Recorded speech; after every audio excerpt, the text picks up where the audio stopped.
एक समय बुद्ध भगवान किसी गांव में उपदेश दे रहे थे कि हर किसी को धरती माता की तरह सहनशील तथा क्षमाशील होना चाहिए। क्रोध ऐसी आग है जिसमें क्रोध करने वाला दूसरों को जलाता है तथा खुद भी जलता है। सभा में सभी शांति से बुद्ध की बातें सुन रहे थे। वही स्वभाव से अति क्रोध एक ऐसा व्यक्ति भी बैठा हुआ था जिसे ये सारी बातें बेतुकी लग रही थी।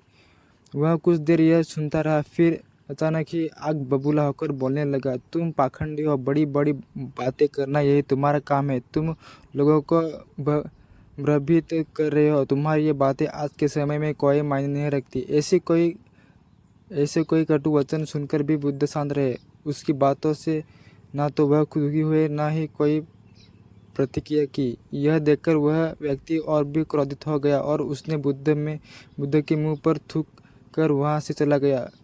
अगले दिन जब उस व्यक्ति को क्रोध शांत हुआ तो वह अपने बुरे व्यवहार के कारण पछतावा करने लगा और वह बुद्ध भगवान को ढूंढते हुए उनके स्थान पर पहुंचा।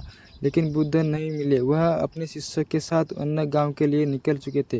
व्यक्ति ने बुद्ध के बारे में कई लोगों से पूछा और ढूंढते ढूंढते वही पहुंच गया जहां बुद्ध प्रवचन कर रहे थे। उन्हें देखते ही वह उनके चरणों में गिर पड़ा और बोला, मुझे क्षमा कीजिए प्रभु।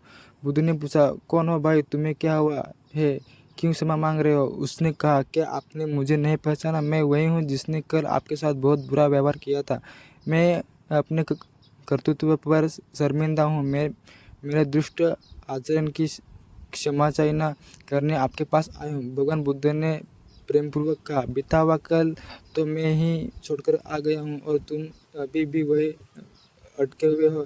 तुम्हें अपनी गलती का आभास हो गया, तुमने पश्चाताप कर लिया, तुम निर्मल हो चुके हो। अब तुम आज में प्रवेश करो। पुरानी बातें तथा पुरानी घटना